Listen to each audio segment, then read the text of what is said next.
Selamat datang kembali dalam pertemuan ini. Kali ini saya akan membahas tentang bagian dari manajemen risiko, yaitu kita harus mengidentifikasi dan penilaian risiko. Terima kasih yang sudah subscribe. Jangan lupa subscribe ya guys. Terima kasih.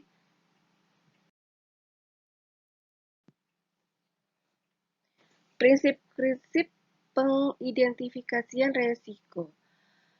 Pengidentifikasian risiko adalah suatu proses dengan mana suatu perusahaan secara sistematis dan terus-menerus mengidentifikasi properti, liability, dan personal exposures sebelum terjadinya peril. Jadi yang diidentifikasi adalah peril yang dapat menimpa harta milik dan personil perusahaan serta kewajiban yang menimbulkan kerugian.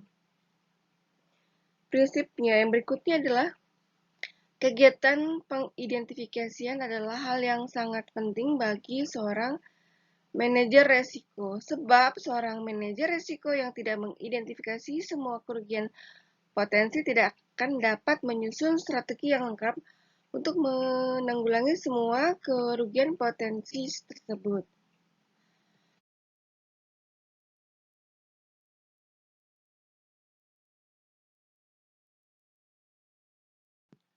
Prinsip-prinsip mengidentifikasian risiko. Prinsipnya adalah kita tahu dari sumber-sumber informasi yang dapat digunakan sebagai bahan untuk pembuatan daftar kerugian potensi, antara lain.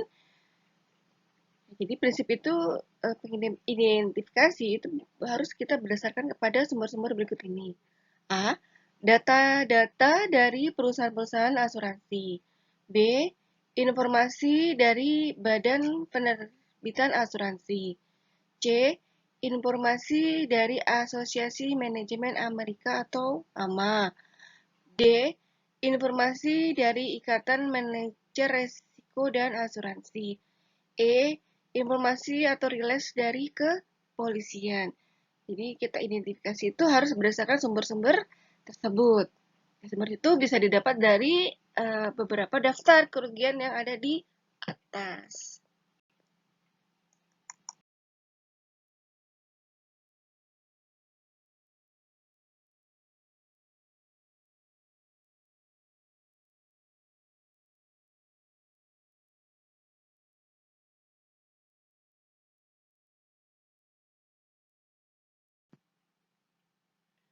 Pengertian daftar kerugian. Nah, di sini potensi kegiatan mengidentifikasi risiko akan menghasilkan suatu daftar mengenai kerugian potensi, baik yang mungkin menimpa bisnisnya maupun bisnis apapun.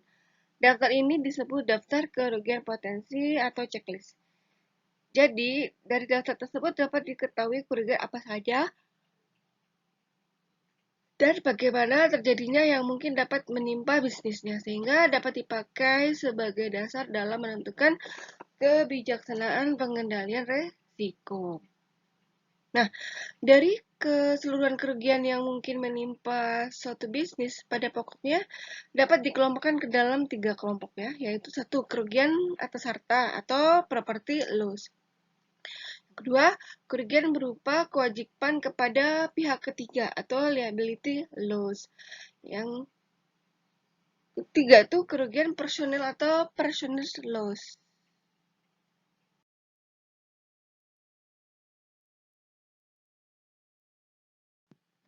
Ini adalah manfaat dari kerugian potensi.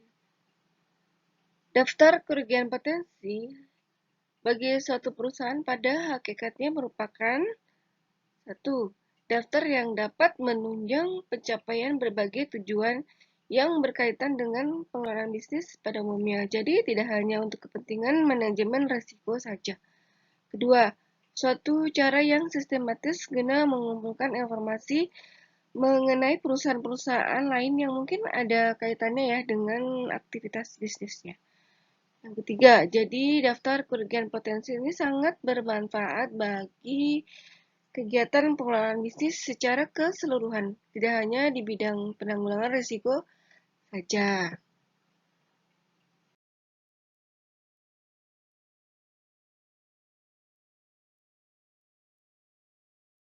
Manfaat dasar kerugian. Nah, Di sini, potensi sedang manfaat daftar kerugian potensi bagi manajer risiko ini antara lain A. Mengingatkan manajer risiko tentang kerugian-kerugian yang dapat menimpa bisnisnya. B. Sebagai tempat mengumpulkan informasi yang akan menggambarkan dengan cara apa dan bagaimana bisnis-bisnis itu dapat dimanfaatkan untuk menanggulangi risiko potensi yang dihadapi bisnisnya. Sebagai bahan pembanding ya dalam mereview dan mengevaluasi program penanggulangan risiko yang telah dibuat, yang dapat mencakup premi yang sudah dibayar, kemudian pengamanan-pengamanan yang telah dilakukan, kerugian-kerugian yang timbul, dan sebagainya.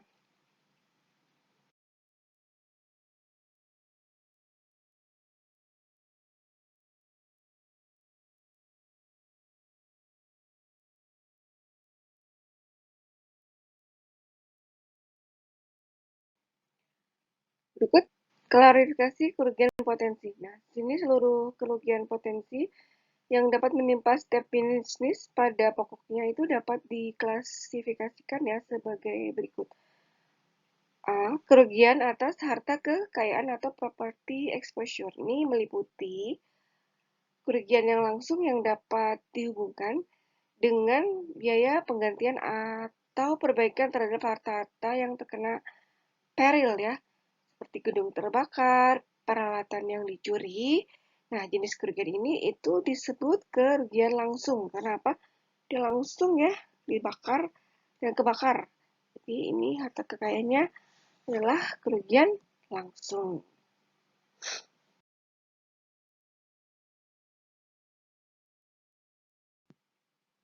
Ini berikutnya adalah kerugian yang terdapat secara langsung yang dihubungkan dengan peril yang terjadi, yaitu kerugian yang diakibatkan oleh rusaknya barang yang terkena peril. Nah, jenis ini disebut kerugian tidak langsung. Contohnya, rusaknya bahan bahaya disimpan dalam lemari pendingin atau cold storage karena tidak berfungsinya alat pendingin akibat gardu listrik itu rusak ya disambar petir. Nah, upah yang harus tetap dibayar pada saat perusahaan tidak berproduksi karena ada alat-alat produksinya yang terkena peril. Berikut yang kedua itu kerugian atas pendapatan, misalnya sebagai akibat tidak berfungsinya alat produksi karena terkena peril. Contoh, batalnya kontrak penjualan karena perusahaan tidak berproduksi untuk sementara waktu sebab alat produksinya itu mengalami rusak berat.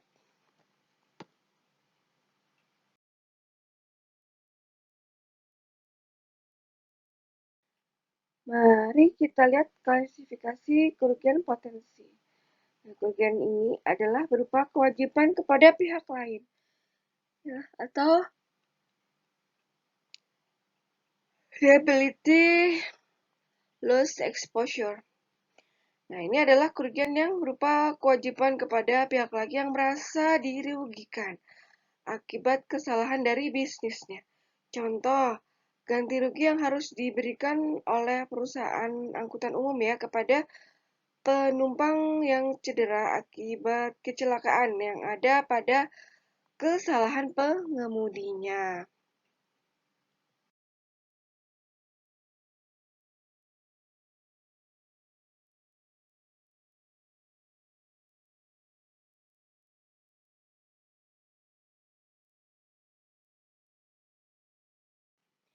Berikut kita lihat klasifikasi kerugian potensial yang C, yaitu kerugian personil atau personal loss exposure.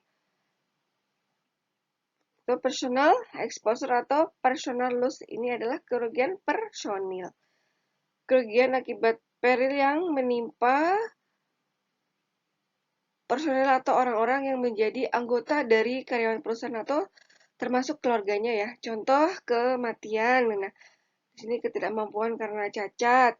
Kemudian ketidakmampuan karena usia tua dari karyawan atau pemilik perusahaan. Kemudian ada kerugian yang menimpa keluarga karyawan akibat kematian, ketidakmampuan, dan pengangguran. Jadi ini meliputi personilnya ya, atau orang-orang atau termasuk ke keluarganya.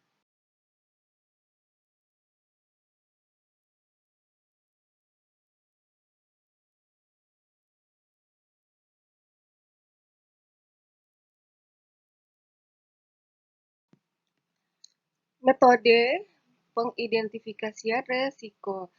Nah, dalam metode mengidentifikasi risiko itu ada beberapa metode yang dapat digunakan, antara lain satu, menggunakan daftar pertanyaan atau kuesioner untuk menganalisa risiko yang dari jawaban-jawaban terhadap pertanyaan tersebut diharapkan dapat memberikan petunjuk tentang dinamika informasi khusus yang dapat dirancang secara sistematis tentang risiko yang menyangkut kekayaan maupun operasi perusahaan. Yang kedua, menggunakan laporan keuangan, yaitu dengan menganalisa neraca, laporan pengoperasian, dan catatan-catatan pendukung lainnya yang akan atau dapat diketahui atau diidentifikasi semua harga, kekayaan, hutang piutang, dan sebagainya. Nah, sehingga dengan merangkaikan laporan tersebut dapat berdasarkan ramalan-ramalan anggaran keuangan dan dapat menentukan penanggulangan risiko yang di masa akan datang.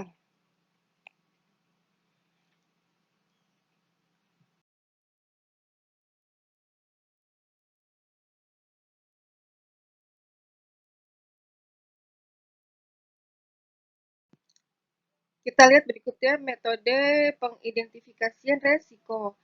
Di sini kita membuat flowchart atau aliran barang mulai dari bahan mentah sampai menjadi barang jadi. Yang dapat diketahui risiko-risiko yang dihadapi pada masing-masing itu terdapat aliran tersebut. Nah, contoh ada flowchart mulai dari supplier, ada gudang bahan, ada pabrikasi, kemudian proses produksi, terus kemudian kepada gudang barang jadi, penyalur, berikutnya konsumen. Nah, dari flowchart tersebut itu kita dapat diidentifikasi kemungkinan kerugian pada masing-masing tahap. Misalnya pada tahap supplier, risiko kenaikan harga, waktu penyerahan, volume, dan sebagainya. Nah, kerugian potensi yang dapat terjadi ini ketika kita mengidentifikasi risiko itu dapat terjadi antara lain berupa ya kerugian yang berupa harta kekayaan, nah kerugian menyangkut liability, dan kerugian personil. Kerugian berupa harta kekayaan itu barang rusak, barang hilang di gudang, kemudian barang rusak karena kesalahan proses, dan sebagainya. Kemudian kerugian yang menyangkut liability itu adalah tuntutan konsumen karena barang tidak sesuai dengan yang seharusnya ya. Kemudian di sini ada kerugian personil. Nah, kerugian ini adalah kecelakaan kerja yang terjadi dalam pabrik pada saat karyawan bekerja dan sebagainya, contoh yang lainnya.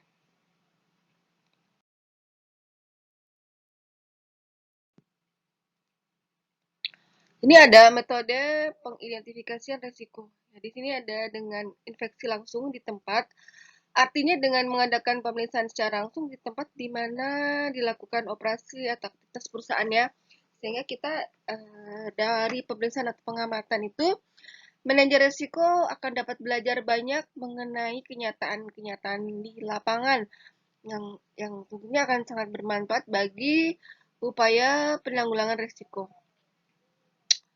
Nah, untuk mengadakan interaksi dengan departemen kita juga ada perlu ya bagian-bagian dalam perusahaan ini. Adapun cara yang ditempuh untuk metode pengidentifikasian risiko itu dengan mengadakan kunjungan ke departemen atau bagian-bagian yang akan dapat meraih atau memupuk saling pengertian antara kedua belah pihak yang akan dapat memberikan pemahaman yang lengkap tentang aktivitas mereka dan kerugian-kerugian yang potensi yang dihadapi pada bagian mereka.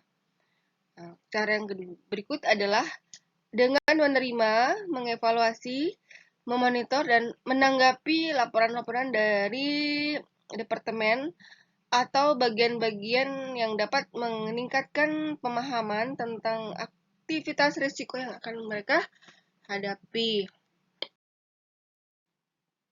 Jangan lupa subscribe ya. Berikut ini ada metode pengidentifikasikan risiko ya. Di sini kita mengadakan interaksi dengan pihak luar, artinya mengadakan hubungan dengan perorangan ataupun perusahaan-perusahaan lain ya, terutama pihak yang dapat membantu perusahaan dalam penanggulangan risiko seperti akuntan, penasihat hukum, kemudian konsultan manajemen, terus perusahaan asuransi dan sebagainya, di mana mereka itu akan dapat banyak membantu ya dalam mengembangkan identifikasi terhadap kerugian-kerugian potensi. Yang berikut adalah melakukan analisa terhadap kontrak-kontrak yang telah dibuat dengan pihak lain. Dari analisa tersebut akan dapat diketahui kemungkinan adanya risiko dari kontrak tersebut. Misalnya nih, rekanan tidak dapat memenuhi kewajibannya, denda keterlambatan, dan memenuhi kewajiban dan sebagainya.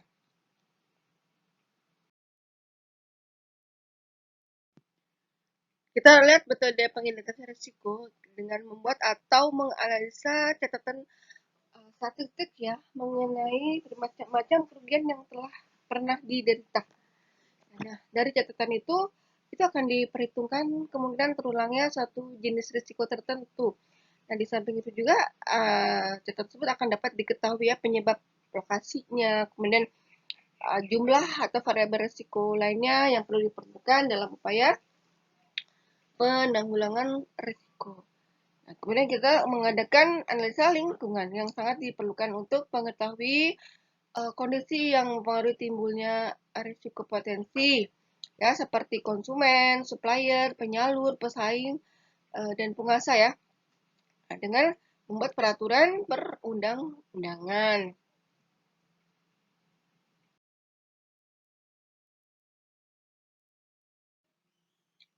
Berikutnya kita ada metode pengidentifikasi risiko. Untuk melakukan pekerjaan itu semua atau seorang manajer itu dapat melakukan sendiri ya dengan menugaskan anak buahnya atau menggunakan jasa pihak ketiga ya seperti konsultan manajemen, broker asuransi, kemudian perusahaan-perusahaan asuransi dan sebagainya.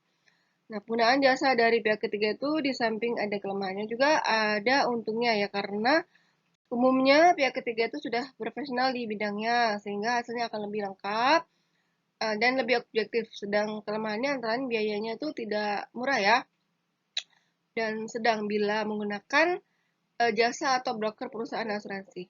Nah, identifikasinya itu akan lebih diarahkan pada resiko potensi yang dapat dialihkan, terutama yang sesuai dengan bidangnya.